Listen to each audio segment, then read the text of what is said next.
அறுபடை வீடுகளின் இரண்டாம் படை வீடான திருச்செந்தூர் சுப்பிரமணிய சுவாமி கோவிலில் மகா கும்பாபிஷேகம் வெகு விமர்சையாக நடைபெற்றது.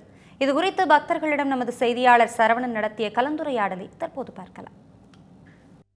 தமிழ் கடவுளான முருகப்பெருமானின் அறுபடை வீடுகளில் இரண்டாம் படை வீடான திருச்செந்தூர் சுப்பிரமணிய சுவாமி திருக்கோவிலின் மகா கும்பாபிஷேகம் இன்று திட்டமிட்டபடி சரியாக காலை 6:15 மணிக்கு தொடங்கி 6:50 மணிக்கு முன்பாகவே முடிக்கப்பட்டிருந்தது.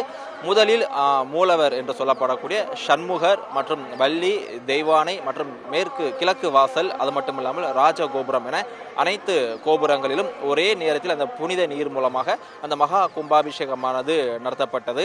அது மட்டுமில்லாமல் தமிழகத்தை மட்டுமல்லாது பிற மாநிலங்களிலிருந்தும் பிற மாவட்டங்களிலிருந்தும் மற்றும் வெளிநாடுகளிலிருந்தும் லட்சக்கணக்கான பக்தர்கள் ஒரே நேரத்தில் சரியாக இன்று காலை 6 மணி அளவில் திருச்செந்தூரில் இருக்கக்கூடிய 4 திசைகளிலும் சூழ தொடங்கியிருந்தார்கள்.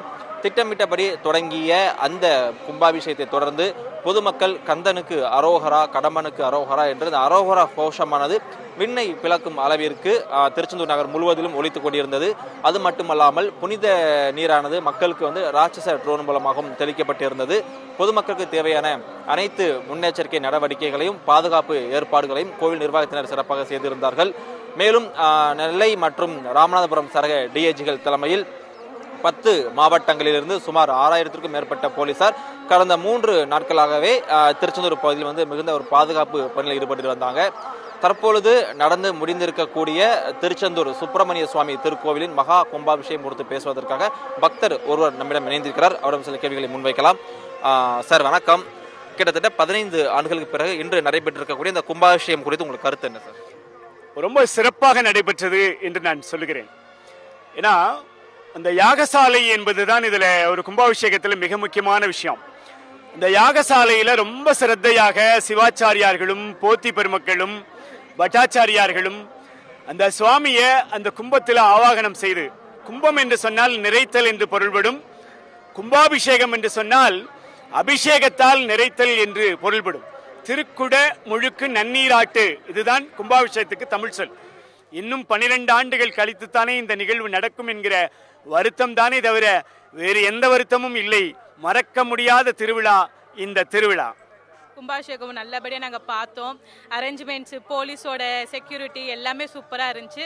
கடவுள் எல்லா இடத்துலையும் இருக்காரு. ஆனால் இந்த மாதிரி ஒரு கேதரிங்கில் வரப்போ தான் நம்மளுக்கு அந்த கடவுளோட வைப் இன்னும் நல்லா நம்மளால ஃபீல் பண்ண முடியுது. இந்த கும்பாபிஷேகத்தில் ரொம்ப நல்லா ஃபீல் பண்ணோம். தமிழ் மக்களுக்கே பெருமை. இந்த கந்தன், திருச்செந்தூர் கந்தன் உலக தமிழ் மக்களுக்கே அருள் புரியணும். அவரை இன்னைக்கு உலக மக்கள் எல்லாரோட கண்களும் இங்கே தான் இருந்திருக்கு. அதில் எங்களுக்கெல்லாம் மிகப்பெரிய குடுப்பனை கிடைச்சிருக்கு. இந்த மண்ணை மிதித்து இந்த கும்பாபிஷேகம் பார்க்கக்கூடிய பாகியம் கிடைச்சிருக்கு. ரொம்ப அருமையாக இருந்தது. ஏற்பாடுகள் ரொம்ப சிறப்பாக இருந்தது. உண்மையிலேயே படை வீடு என்கிற பெருமைக்கு உரியது இந்த திருச்செந்தூர் தான். காரணம், முருகப்பெருமானுடைய அவதாரம் என்பது சூரபத்மனை ஆட்கொள்வதற்காக என்று கந்தபுராணம் குறிப்பிடுகிறது. 12 ஆண்டுகளுக்கு ஒரு முறை நடைபெறுகிற அஸ்தபந்தன மகா கும்பாபிஷேகம் என்று சொல்லப்படுகிற அந்த குடமுழுக்கு நன்னீராட்டு, புதிதாக நவமணிகளையும் பொன் போன்ற உலோகங்களையும் வைத்து அதற்கு பின்பு மருந்து சாட்டுவார்கள். அங்கு வைக்கப்பட்டிருக்கக்கூடிய கும்ப நீர் இருக்கிறதெல்லாம் புனித நீர்.